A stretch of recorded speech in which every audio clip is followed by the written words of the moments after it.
This is the actual draft board you're going to see when you go to do your fantasy football draft. But this is the ESPN live draft trend board that shows where players are actually being picked in the draft. Yesterday, I compared both of these boards to show you who was being overdrafted in every single draft, to see who's going way too early and who you're going to have to reach on. And right now, I'm going to show you who's currently being faded. So players who are actually being drafted way below their ADP. This could be huge for you guys, because if you have a player who, let's say, is going at number 10 on the actual draft board, but the trend shows they're not actually being drafted until 20th, you could wait an entire round, pick up another second round or first round player, and still get that person you want on your team. Or it can be a good signal to show you, oh, maybe I should actually stay away from this guy. Someone like Rashee Rice going at number 14 overall, yet on the live draft board, he's actually at 22 overall. So if you were considering picking up Rashee Rice in the second round, like when he's towards the top of the board, you might be able to wait an entire round to pick him up.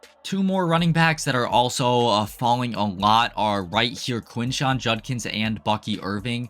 Both of them are falling a lot on the live draft board. So yep, they went from 40 and 41 to 48 and 49. So almost an entire round later, these guys are going. Bucky Irving maybe still questionable about the injury, and they also added Kenneth Gainwell. Judkins also did have the injury issues as well, and just being on the Browns is enough of an issue. Another one is Zay Flowers here on the actual draft board. He's going at number 33 overall, but the live draft trend shows he's not being taken until 40th overall. If you were looking to take Zay Flowers, you don't have to reach on him. It seems like he's not going above where he's being drafted. So unless you know of someone in your league who's going to take him away from you, not a guy you have to reach for as of right now. Another sizable discrepancy here is Breece Hall, who's at 23rd on the actual draft board, but the trends show he's not being taken until 29th here.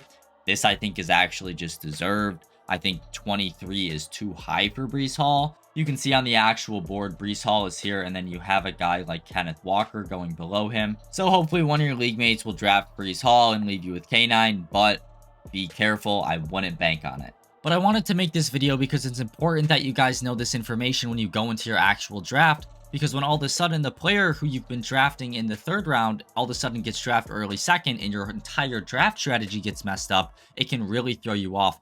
Or you could potentially get much better value on a player who you actually wanted to get. Let me know if you guys want me to make an update video as the real board changes or as the live board changes, or if you just want me to do some more zones of this. Anyways, hope you guys have a great weekend, a great start to your weekend, and yeah, peace out.